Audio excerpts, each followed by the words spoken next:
AITAH for making my husband choose between me and his mistress.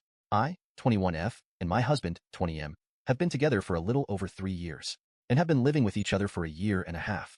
Recently, I found out about an affair he has been having with one of our mutual friends. Let's call the mutual friend Sue. Sue had been friends with him since a few months into our relationships.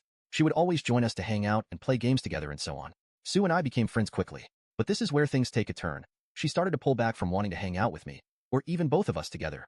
Sue would claim that she just wanted to hang out with the boys, even though that only included my husband, and how she didn't want to be involved with other girls as it gave her anxiety. Although being bitter about the situation, I understood and gave her the time to hang out with my husband and space away from me. I found out about the affair while my husband was in the shower and left his phone unlocked and in the room with me. She had called him, so I picked up. Without letting me get a word in, she started going off about how he was going to call her when he was in the shower to have sexy time and how she couldn't wait for him to come over to her house tonight. I hung up immediately. I couldn't believe he would do that and thought it was a prank call and left it at that. Until later that night, he had randomly left the house with his computer open. I know I shouldn't have, but I went through their messages as his computer gets his text messages as well. This affair had been going on for about a year, and it's to the point that they are sending lovey quotes back and forth to one another and telling each other they love one another every day.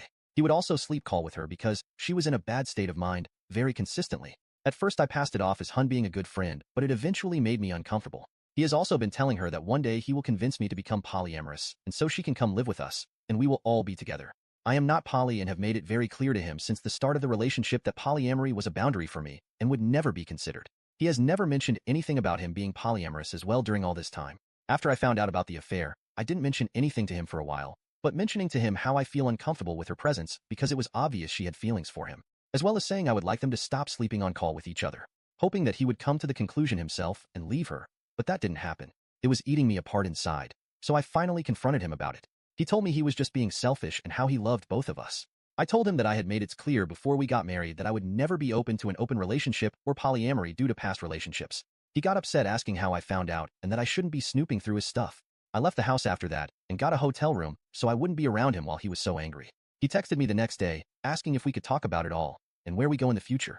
After a long talk of why he cheated and what all happened, he told me that he didn't want to lose me and that he would kill himself if he lost me over his mistake. That's when I told him I would not continue to come around to be in his life if he doesn't kick her out of his life. I told him I would be open to fixing things, but would not be able to trust him again with her still in his life. He again got very angry and said I couldn't do this to him, and I was ruining his chances of being happy. Now on to the next story. Story 2. AITAH for ghosting my cheating fiancé?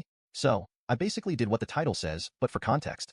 I, 27F, dated my ex-fiancé Jonathan, 29M, for 4 years, and we had been engaged for a couple of months. It was a good relationship, and I truly thought I would spend the rest of my life together, but I guess I was just too naive to see the truth.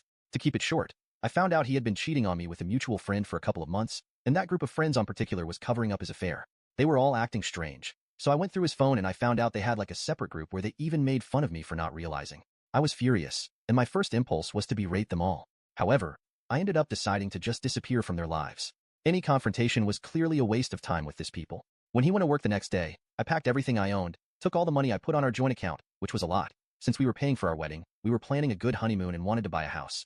I blocked them from everywhere, put my accounts on private, changed my number, and I went back to my hometown and stayed with my mom and stepdad. I was so mad I even left my job right away. I told my friends and family what had happened, and then I decided to go on a big trip with some of the money I had put on our joint account. I left for 3 months. I had the time of my life and came back home like 2 months ago. I was able to get a job here, and I decided to start dating again. It's nothing serious, but I have been seeing this nice guy for about a month. I'm just trying to put my life back on track. Anyway, recently my family and friends are telling me that my ex and our ex-mutual friends are bombarding them with texts on social media. They apparently want to know where I am and are asking how I'm doing, and they are saying what I did was childish and I should just talk to them at least.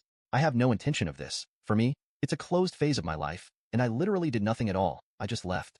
They will never see my face again or hear from me, and I told my close circle to just block or ignore them.